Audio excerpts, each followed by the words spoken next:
Hey, Cersei here, bringing you another episode of Gaming Archaeology with Jumping Flash 2. So, if you've watched my previous episode on Jumping Flash, you may wonder, what's new and interesting about this one? You know, what makes this game unique from the previous one?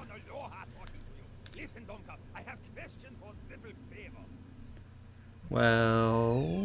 In the backwater reaches of the galaxy lies a tiny planet known as Little Moo that is used by Baron Aloha as his secret hideout. The Baron returned to his home away from home to rejuvenate from a recent beating he took at the hands of the feet of that heroic battle buddy known as Robert. He was in the process of inventing a better, stronger, more absurd way to overthrow the universe when Little Moo is visited by a stranger. In fact, This guy would be what's new and interesting about this game. Than metropolitan Chicago to shred Little Moo and add it to his fantastic collection of bottled wonderlands. Using his keen sense of villain timing, Baron Aloha hastily departs the scene and lands upon a small asteroid. Unable to cope with the monstrosity that is Kabuki, he calls Universal City Hall and begs for help as his beloved hideaway is made into so much Swiss cheese.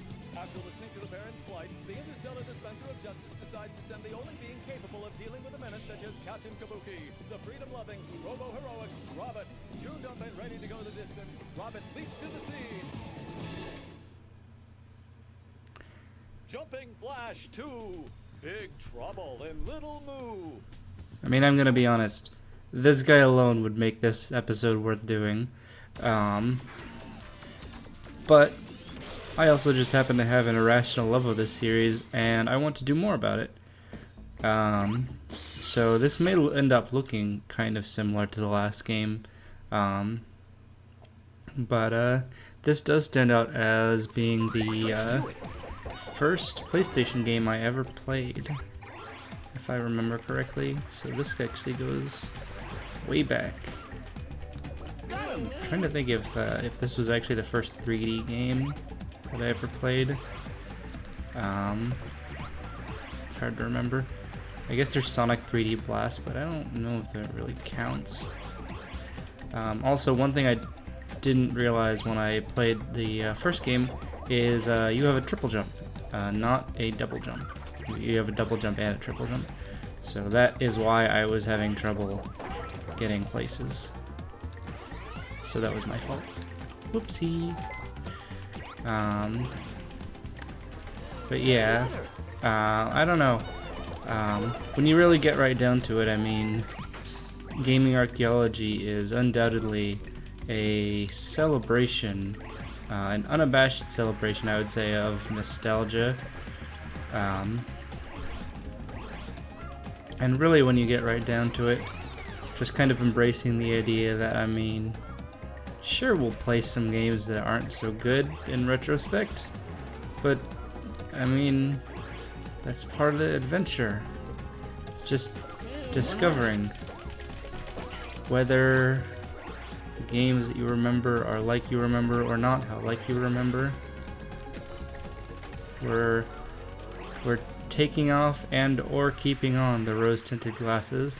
In this case, I think I might be keeping them on. Just this once. But yeah. So I have a special sort of fondness for this this series of games, and I kind of wish that it had kept going. I know there is a third game out there, which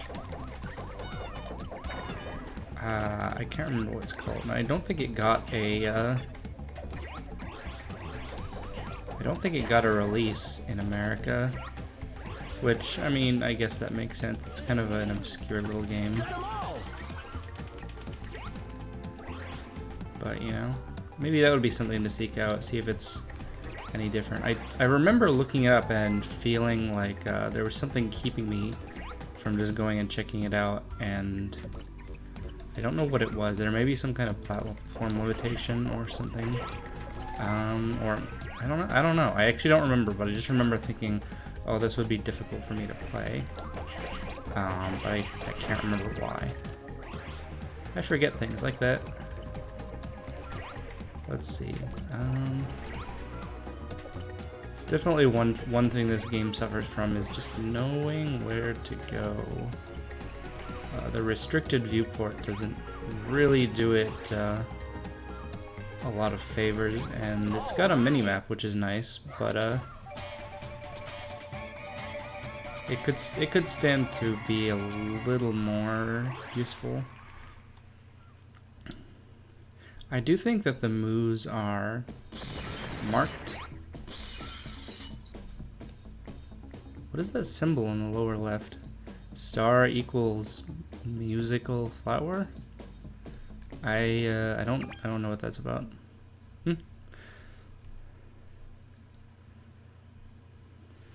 Let's do it. But yeah, there's definitely like I really feel strongly like this series captures my positive feelings about the aesthetic of this era of games, which is not really exemplified in very many games. Like, if you look back at like the SNES era, there are a lot of games that you might say kind of have the, you know, the iconic SNES look, with, you know, the kind of more detailed sprites compared to the last generation, more colors and more depth and detail. Sprite artists really starting to kind of polish their craft in the 16-bit era, and really creating like some of the more enduring and beautiful pieces of sprite art, even, you know, to this day, even when the the medium of sprite art has become incredibly popular and commonplace. A lot of those works really endure as iconic of not just the SNES era, but, you know, masterful 2D video game art in general. Then we have this era of video games, which I mean, let's face it, the character models in Final Fantasy VII, one of the most renowned RPGs of all time, have Popeye arms, and they kind of look like Lego characters. Lego characters with Popeye arms. That's kind of where this era suffers from, is even the stuff that kind of stands the test of time isn't generally regarded to look good. Not really. I guess you could make a case for like Silent Hill, where it worked around the limitations by making it hard to see things. But, you know, when you try to think of like iconic early 3D console art, there's not much to work with. Like, even if you agree with me that it's possible to kind of exploit the where am I going? I need to head for the exit. I get caught up in my rambles and I kind of forget to pay attention to where I'm going. Even if you agree with me that it's possible to use the extreme and worse limitations of this particular era of video games, you know, this 3D art, definitely I think worse than SNES, where you had a lot of latitude to do a lot with good 2D art as opposed to bad 3D art. There aren't a lot of good examples of that. Like, I would say that that this is pretty good in terms of just kind of embracing the aesthetic. I'm not gonna say it's any like masterwork, but it doesn't look hideous, and that's kind of where, and you can see like the sometimes the polygons aren't drawn, sometimes the models aren't drawn in the right order, so things kind of stick out over the terrain when they're not supposed to. it's really a very messy and not very pretty looking era of video games. The games I can think of that look legitimately like really beautiful are the ones that kind of stuck with 2D. Like Rayman comes to mind as one of few games that kind of stuck with 2D and just like, God, that game's pretty. Ouch, that did not work. I kind of thought I could jump over it. Oh boy. Sand shark. But yeah, I'm trying to think actually. Beautiful, like N64 PlayStation era art that's like 3D. Is there any? I like when you really look at stuff that's kind of managed to some extent stand the test of time, like Super Mario 64 is one that always comes to my mind. And I know a lot of people are going to disagree with me on that it looks like garbage now, and I mean, like I said, nostalgia plays a big part in this. I definitely have a feel for that. I have a love of that kind of aesthetic. Oh my! What a revolting development this has turned out to be. Hey, Baron. Robert's here. We're saved. Just because he's the hero don't mean you gotta root for him, Axel. Jeez. What a grouch. I wish you could see my face every time we cut to Captain Kabuki talking. I just wish we had more of him in this game.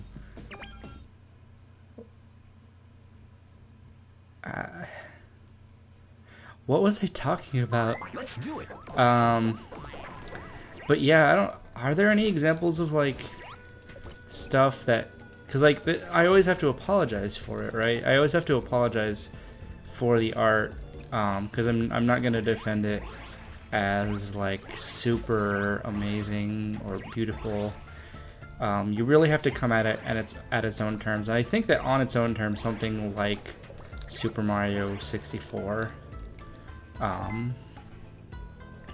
is legitimately beautiful, but you have to approach it. I guess it's kind of like a modern art thing where you have to approach it as something that is trying to do its own thing, and Super Mario 64's own thing is kind of that it's working around a lot of these limitations, and I honestly feel like I think a big part of it is just having an appreciation for the fact that those limitations have been worked around.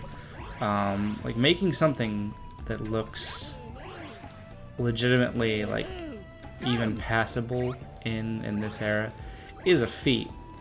And I feel like that's part of my appreciation for the aesthetic, which is not an immediately accessible engagement with the art. I understand. And definitely not something that a lot of people are necessarily going to share. But it's a thing. But yeah, I don't know. I don't know if there are any like for you to pull off something that's kind of like really genuinely like just, you know, stunning and beautiful with this kind of limitations, still making it like a playable game. You'd really have to go like hardcore experimental, I think. You couldn't, like, a lot of people just kind of went for like traditional art. A lot of people were really immediately trying to go for photorealism, which was the wrong choice, I think. Or at least I guess it may have impressed at the time, but like every attempt at photorealism in this era is just immediately disposable. Like, let's not even pretend, right?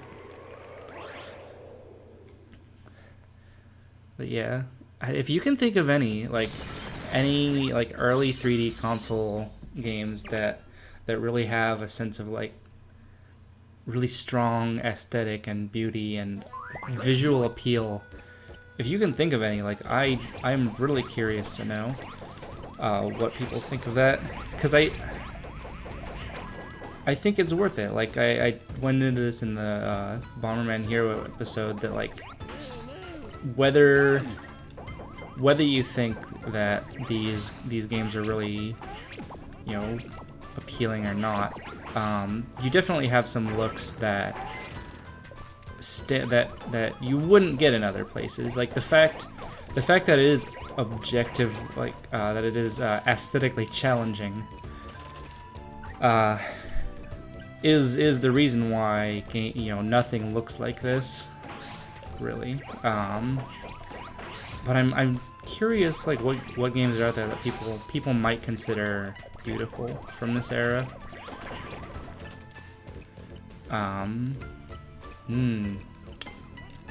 Yeah, I really don't know. Why do you... Every game that has thing where you're just shooting over a tiny enemy's head, and I'm like, realistically, your character would be able to like tilt their head down like 2 degrees to hit this thing. Like, come on. That feels like a very video gamey limitation. It's very fakey and annoying. And no one likes to deal with that. No one likes to deal with enemies where the bullets go over their heads. It's a very cheap tactic, I think. Oh, that's spiky. Where am I going?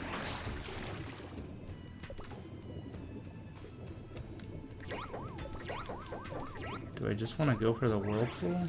Is that gonna hurt? Wait. It doesn't really go anywhere, but it also didn't hurt me, so I don't know what it's really for. Okay. It's kind of weird. Am I gonna like drown? Oh well. I guess we'll get out of here. Guess this is where we're going now. This game does not really shine in enclosed areas. I think I said that before. I don't know what they're doing with this, because this game, like, this does not play to this game's strengths at all. Oh yeah, these things can open.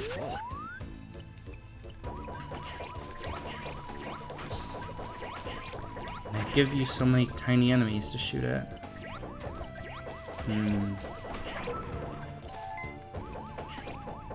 Yeah, I don't know. I feel like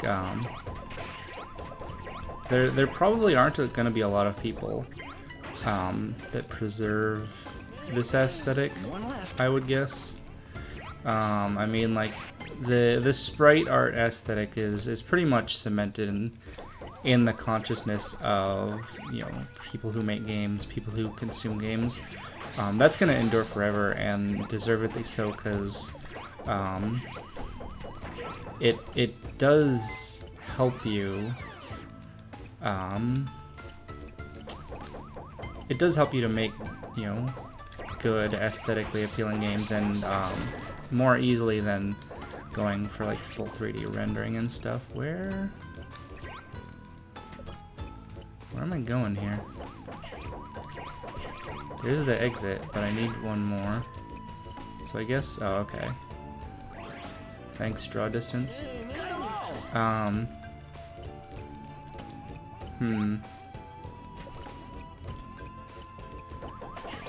But yeah, I think, hello? Is this where I'm supposed to be going? Maybe not. Wait. Oh, there we go. All right. But yeah, and maybe this particular look is kind of going to die out, just because people don't find it to be worth preserving in the same way. It feels like a real downside to this is that pixel art excels at making designs that are simple and clean and smooth, which is kind of appealing for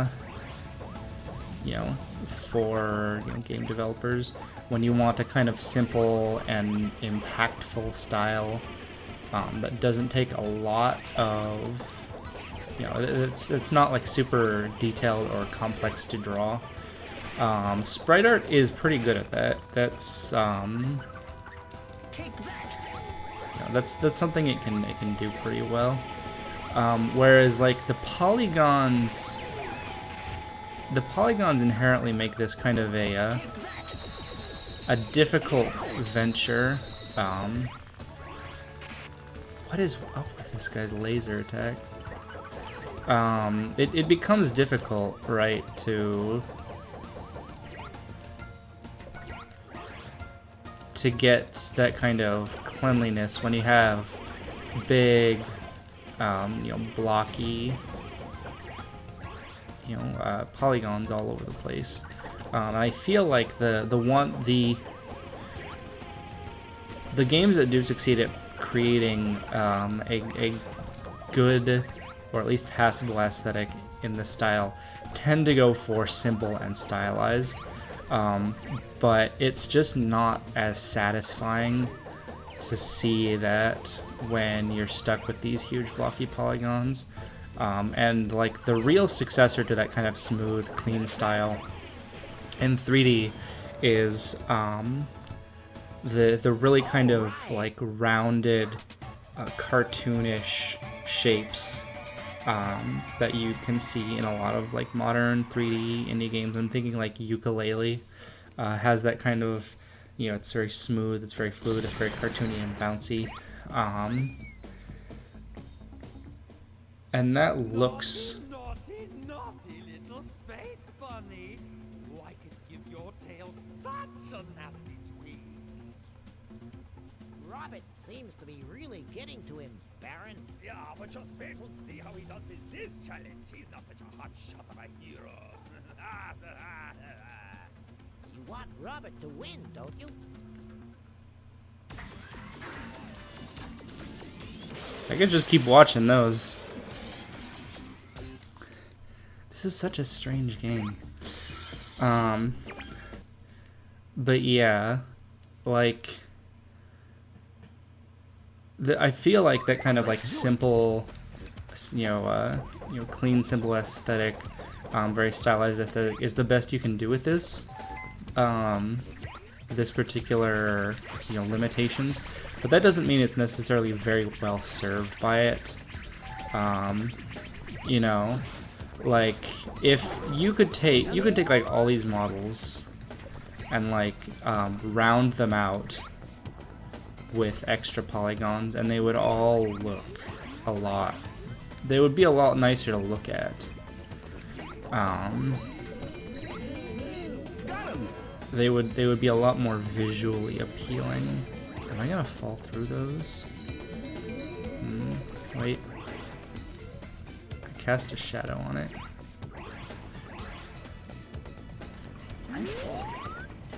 But yeah. I don't know. I feel like there's something that you could do with this to make it fun, but there's, I don't know, because I feel like this aesthetic is so limited and so, I guess, like intrinsically kind of unappealing that I feel like it's like, oh, geez, that actually kind of caught me off guard. What hit me? Whatever. Well, you hit me, huh? I feel like anything you did that would be really interesting, like would fit. It almost feels like this would fit into like a glitch art aesthetic. Come on, I can't look up. What am I supposed to do about that? Give me a break. Yummy. But yeah, like I almost wonder what you could do if you could, like how you could play with this if you could take like actual 3D scans of things and I almost want to call it like polygon crushing, which is like radically reduce the number of polygons in the scan and kind of like take I think I've seen like there's interesting sculptures that play with this kind of thing, like taking a physical, like real solid thing and making it look very polygonized. That seems interesting to me, and I do kind of wonder about the potential of using this aesthetic in a very conscious way, because I think that has potential, but also I think there's just no other way to make it work. There's just no reason to use it unselfconsciously. Like, it's always going to be kind of a callback to this kind of limited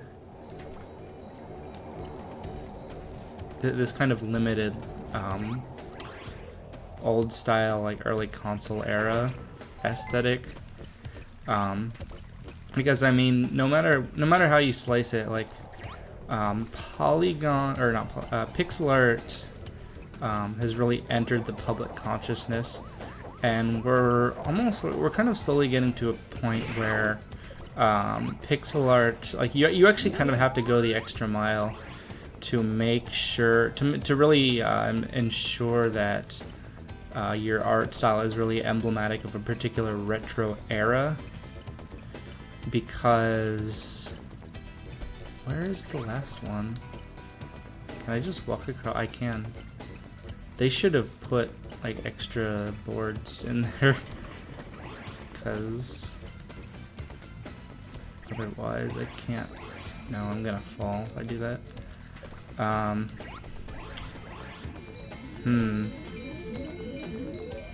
Yeah, there's like, oh, it's you. Where's the last guy? It's like colored orange or like peach, kind of.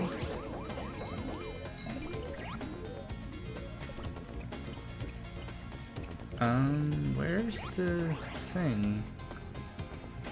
Where is it? Wait, hold on. Not yet.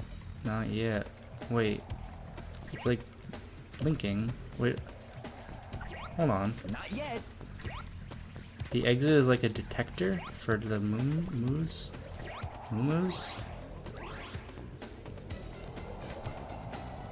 Wait, there it is. Ugh. Okay, come on. Let's do this. We're almost to the end here. We're running out of time. Okay, that took me longer than it probably should have. Yeah, that's the one thing that I don't like about this game, is just like, I don't like, you know, hunt for the item, which is the whole game, unfortunately. Like this game really could use, like, the level design is, I think, kind of weak in a lot of ways, and it doesn't really attempt to kind of challenge you so much as just kind of give you things to jump on, because your character is so ridiculously mobile. That probably could have been tightened up, and I feel like whoever designed this was kind of I think I did go into this. This is the danger in doing sequels, is end up repeating, but they just kind of like propped up things around the area to, you know, the heck was that about? Sure, just fling me into the abyss. How about not? Sheesh. But yeah, so I don't know, and I guess like this kind of aesthetic might just go away once you stop having people who remember this era fondly, which I guess would be people my age, which makes me feel old. It certainly does. Oh, see, that's like blinky blink, making me pointing out what it is. So I guess that's useful. Why does it only do that? If it could do that all the time, why doesn't it just do that all the time? I don't see the value in hiding that information from me, other than to like piss me off. That's a thing that gets me a lot in video games, is like unnecessarily hidden information. RPGs do this a lot, where like they won't let you see how much hit points the boss has. Like, why not? How is it? Are they afraid that I will somehow like be able to like cheat if I like if it will give me an unfair advantage to know how much hit points the boss has. Like I literally just want to know if I'm making progress or not. Like, I feel like there's just no reason not to always tell me how much hit points the boss has. And like I feel like there are some useful strategic options that you could go through if you do know like you're getting close to the end. You could kind of make a last ditch effort, but I think that would make it more interesting as opposed to like just buckle down and assume you're in there for the long haul the entire time. Like let's use our Mega Elixir when the boss actually has 5 hit points left. Like I don't know. It seems unnecessarily user hostile when you just kind of you hide information from the player and you don't really think through what that gets you design wise. Like because you gotta remember, like, difficulty is not good design. Like sure, hiding this information makes the game more difficult. That doesn't mean it's a good idea to do so. Yeah, this is one of my personal pet peeves, so I can go on forever about that. Maybe I should just make like a series where I complain about things about game design I don't like. Because when you've been playing video games for as long as me, you build up a lot of those. Have I told you about how I don't like lives? Let me tell you about that. Let me tell you about Mega Man ZX and how I don't like how its live systems makes it annoying to fight bosses. No, let's not do that. But seriously, that actually might be kind of an amusing thing. I don't know what would that be, a podcast? I guess it would just be me talking. I am starting a podcast, but don't tell anyone. It's a secret. We haven't released any episodes yet. I think that part of what this game suffers from is I don't feel mobile enough. And like I guess like if I was more mobile, it would make the bosses easier, but also you could make the bosses more interesting and difficult if I had greater mobility. Oh, this boss heals from the rain, right?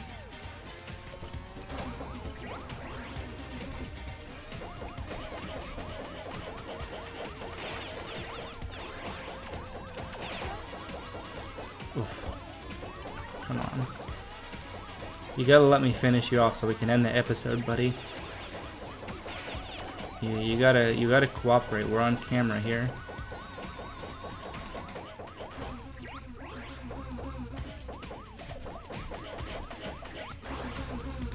What are you doing? Just get... There we go. All right. Whew. Did I actually say anything about this game? Oh wait, hold on.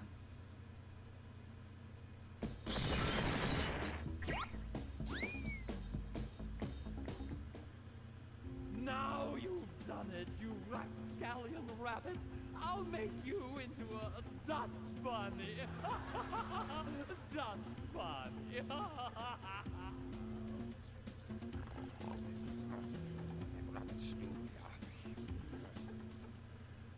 No, you've done it. Oh boy. How is that as an imitation? Oh darn you, Rabot! Oh man, that completely threw off my groove. I should get into voice acting. That would be fun. Anyway, I guess we're done for today. So stay tuned for my big break into starting a voice acting career. Actually, no. Next up is Beglitched, and then me figuring out what I'm going to feature next on Gaming Archaeology. So that will be fun. We're getting close to the end with Be Glitched. I think there's probably only a few more episodes left of that, so stay tuned for the exciting conclusion there. And if you like what I'm doing, then you can visit my Patreon. I'm Hexwitch Cersei, and there will be a link below in the description. You can find all of my links to all my other work there, writings, code. I have a Hitbox account for streaming, which I guess is not called Hitbox anymore. I guess I'll figure that out, but whatever. So yeah, if you want to toss me a few bucks, that's how you can do it. So I guess I will see you all next week.